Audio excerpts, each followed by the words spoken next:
খান সাহেব এবার কি কোরবানি দিবেন না? গরু টরু তো এখনো কিনলেন না। তো এইটা কোনো কথা কইলি? আমরা হইলাম খান বংশের লোক, কোরবানি দেওয়া হইল আমার বংশের ঐতিহ্য।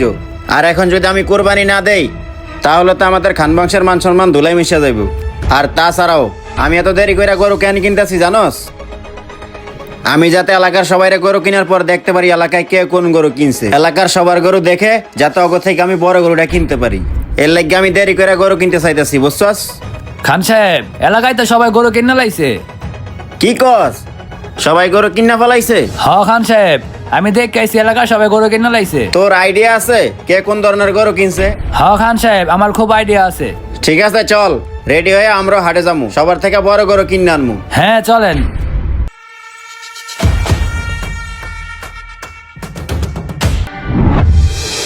খান সাহেব গতবারের চেয়ে এবারে গরুর হাটটা খুব জমজমাট। তুই ঠিকই কইছস, গতবার থেকে এবার গরুর হাটটা অনেক জমজমাট। হ্যাঁ খান সাহেব, তাছাড়াও এবারের গরুগুলো অনেক বড় বড়। হ্যাঁ রে, গরুগুলা তো অনেক বড় দেখতেছি, আর আমরা তো বড় গরু নেওয়ার জন্য আসছি। চল যাই দেখি। হ্যাঁ চলেন।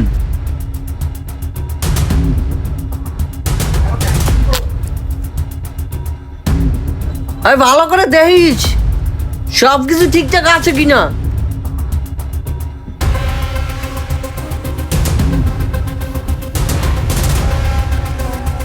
খান সাহেব সব জায়গা থেকে এই গরুগুলো বড়, এই গরুটা দেখতে পারেন। তুই ঠিকই কইছস, আমার কাছে এই গরুটা বড়ই মনে হইতেছে। ভাই, এই হাটের ভিতরে এর থেকে বড় গরু আর পাইবেন না, আমার এখানেই বড় গরু পাইবেন। হ্যাঁ খান সাহেব, উনি তো ঠিকই বলছে, হাটে তো অনেক গরুই আছে কিন্তু এটার মতো বড় গরু নাই। আপনি এক কাজ করেন, বেশি ঘোরাফেরা না করে এই গরুটাই নিয়ে আনেন। তুই তো কথা খারাপ কস নাই, আমিও এই গরুটা নিতে চাইতেছি। ভাই, আপনার এই গরুর দাম কত? ভাই, আপনি যদি এই গরু নেন আপনার জন্য 5 লাখ টাকা রাখতে পারবো। কি বলেন ভাই, এই গরুর দাম 5 লাখ টাকা? বেশি হয়ে যায় না ভাই, 3 লাখ টাকা রাখেন। আরে না, এই গরুর দাম কম টম হইব না, আপনি যদি নেন 5 লাখ টাকাই রাখুন, হইলে নিয়ে যান। না ভাই, 5 লাখ টাকাই গরুর দাম বেশি হয়ে যায়। কি রে, কি বলিস তুই?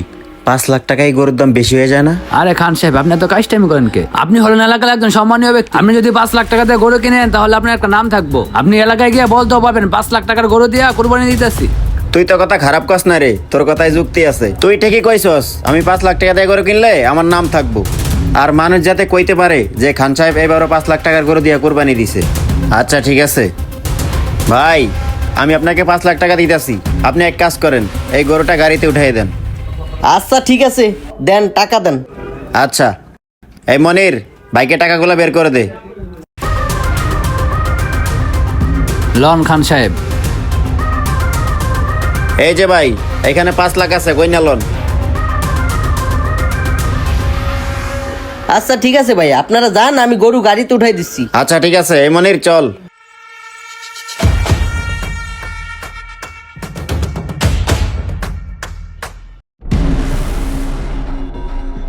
আরে ওইটা কেডা? মাহিন না? এই মাহিন, এইদিকে আয়। আরে ভাইয়া না? কিরে, তুই কখন আসলি? ভাই 7 তারিখে তো ঈদ, এই জন্য আজকে মাদ্রাসা ছুটি দিয়ে দিছে, তাই তো বাড়িতে আসলাম।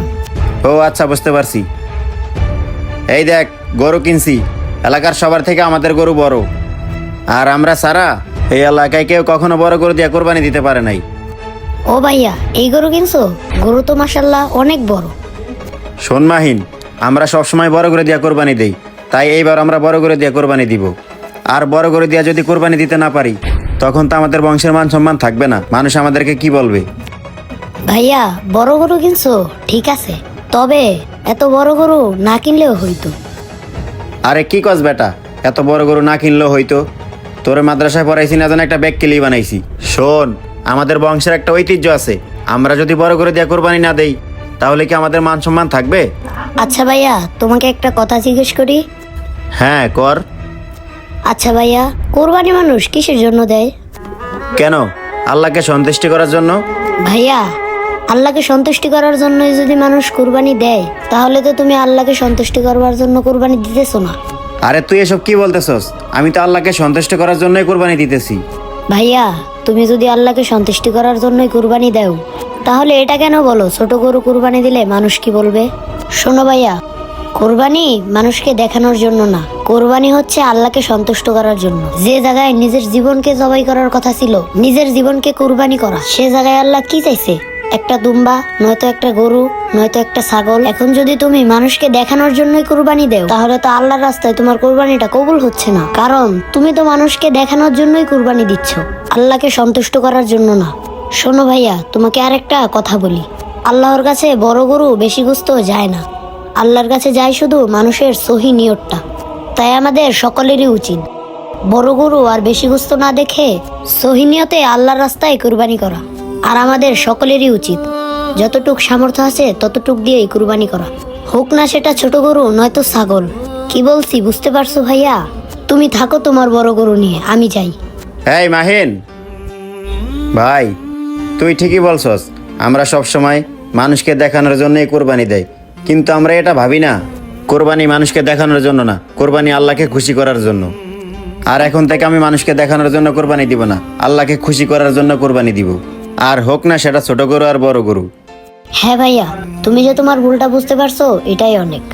ঠিক আছে, চল তাহলে আমরা বাড়ি যাই। এই ভিডিওতে বাস্তবতা তুলে ধরা হয়েছে, সমাজের অনেক মানুষ আছে যারা মানুষকে দেখানোর জন্য কোরবানি দেয়। কোরবানি আল্লাহর পক্ষ থেকে আসে, তাই আল্লাহকে খুশি করার জন্য কোরবানি দিবেন, মানুষকে দেখানোর জন্য না। ভিডিওটি ভালো লাগলে অবশ্যই শেয়ার করে দিবেন। ধন্যবাদ সবাইকে।